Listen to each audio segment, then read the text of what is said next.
a drone attack temporarily occupied Crimea.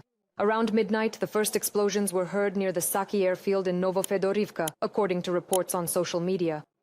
Later, strikes were recorded in Yevpatoria, the Simferopol district, and near the village of Andriivka, where an airfield is located. In Feodosia, a drone attack caused an oil depot to catch fire. Additionally, there are reports of a strike on a military unit near Yevpatoria. And in the Russian city of Belgorod, about 40,000 residents were left without electricity after the Luch electrical substation was attacked by missiles the previous day. This was reported by Russian media. Local residents posted videos of large-scale fires and complained that the city had lost power, water, and even internet access. Local authorities reported shelling and significant damage to the energy infrastructure in 7 districts of Belgorod.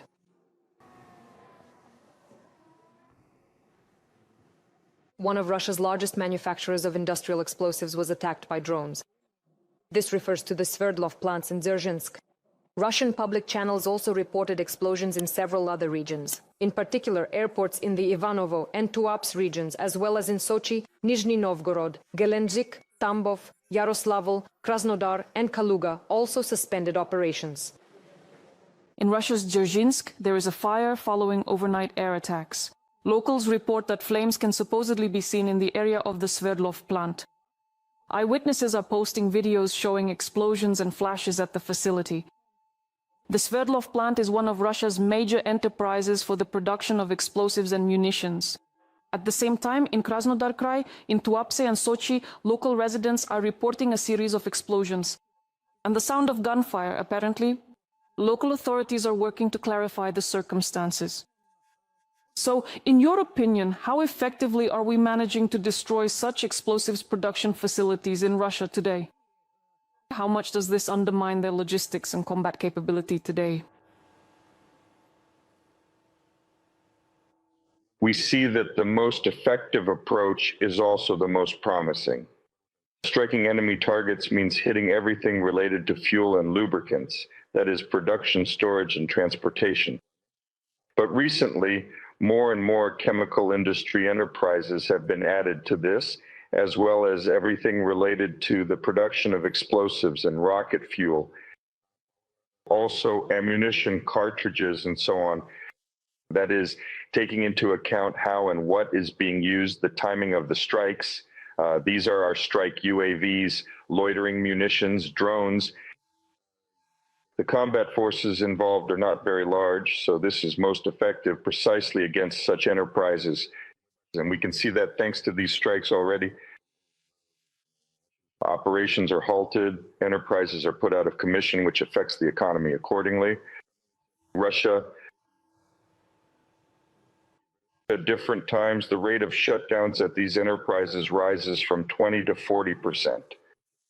And according to the analysis of global economic experts, if we achieve a stable shutdown rate of about 30 to 35% for these enterprises, this will be a significant blow, bringing Russia's economy in this sector to a critical state. And this is very important and promising. In addition, it should be noted that we expect the implementation and scaling up of our missile programs by the end of this year or the beginning of the next, which has been underway since 2022 and will allow us to increase the effectiveness of strikes on enemy targets. A fire broke out at the local Lukoil oil refinery in the Russian city of Kstovo, Nizhny Novgorod region. Local residents report that they heard the sounds of drones that night and a series of powerful explosions near the plant. The governor of the Nizhny Novgorod region confirmed that there was a drone strike, but claimed that all of them were allegedly shot down. The plant in Kstovo is one of the largest oil refineries in Russia. Since the beginning of this year, it has already been attacked by drones at least 4 times. The first train from Pyongyang carrying a 95 gasoline has arrived at the Vladivostok 1 railway station. The fuel from North Korea was sent to Russia as humanitarian aid to help Russia cope with the consequences of one oil refinery after another going out of service. According to Serhiy Bratchuk, spokesperson for the Ukrainian Volunteer Army, China had previously promised to help Russia get out of the fuel crisis as well, but not on a free basis. And the longer the war against Ukraine continues, the worse the gasoline situation in Russia will become. Today, Russia is already submitting requests and will be purchasing gasoline from China, and here the goals of the so-called special military operation from official Beijing become clear. And why is such support for the Russian Federation happening? It's all right on the surface. The Ukrainian Foreign Intelligence Service has stated that it possesses evidence of China's assistance to Russia. This refers to satellite data that the aggressor is using for missile strikes against Ukraine. According to intelligence, Russia has already used this data to carry out strikes on targets, including those belonging to foreign companies. It is noted that Moscow and Beijing are closely cooperating in space intelligence to identify important targets on Ukrainian territory. It is not specified which particular targets were hit. Since the beginning of the day, 106 combat clashes have been recorded at the front. This was reported by the General Staff of the Armed Forces of Ukraine. About half of them occurred in the southern Slobozhansk, Pokrovsk, and Novopavlivka directions. For more details on the situation at the front line, stay tuned.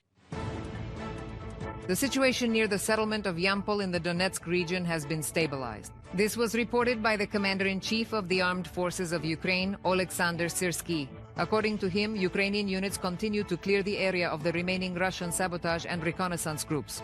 He also noted positive developments in the Dobropilya direction, where Ukrainian forces are increasing firepower on Russian troop concentrations and striking their logistics. The total losses of the invaders here over the past day amount to 47 people, of which 32 are irrecoverable. Since the start of the counter-offensive operation in the Dobropilya direction, the Russians have lost about 3,520 people. Of these, 1,988 have been eliminated. 991 units of enemy weapons and military equipment have also been damaged or destroyed. Oleksandr Syrsky, Commander-in-Chief of the Armed Forces of Ukraine, on Telegram. The Karadag unit of the 15th Operational Brigade of the National Guard of Ukraine, specializing in unmanned systems, has shown how Russian occupiers attempt to cross water obstacles and what the outcome is for them.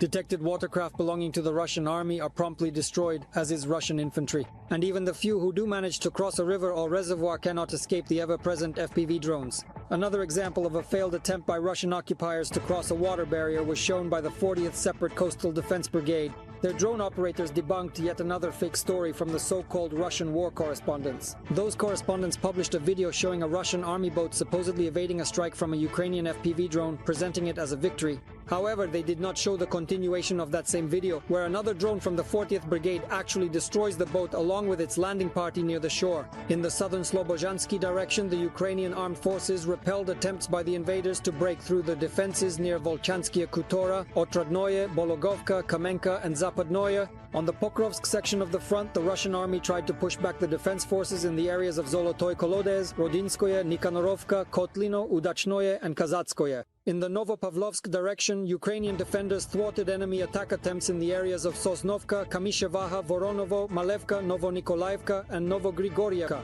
The enemy is probing various points, assuming that in one city or another we do not have systematic positions, but are only selectively gathered in the surroundings, that is, in the suburbs, in the fields, or in the green zones. And they use this to infiltrate both the city itself and these sectors, intensifying mass attacks in places where they believe our positions are sparse.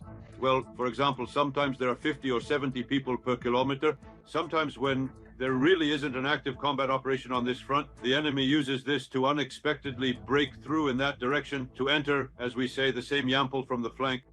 The increased activity of Russian invaders in the southern Slobozhansky direction is also evidenced by footage from drone operators of the Strix unit of the State Border Guard Service of Ukraine. In just one section of the front, they were able to hit 2 vehicles, 2 enemy shelters, as well as an FPV drone that was lying in wait for Ukrainian equipment or infantry, all within a short period of time. In total, 870 Russian servicemen were eliminated by Ukraine's defense forces over the past day. Thus, the total losses of the Russian army have exceeded 1,115,000 personnel. This was reported by the General Staff of the Armed Forces of Ukraine. In addition, 4 Russian tanks, 1 armored combat vehicle, 18 artillery systems, 1 multiple rocket launcher, as well as 35 units of enemy automotive equipment were destroyed.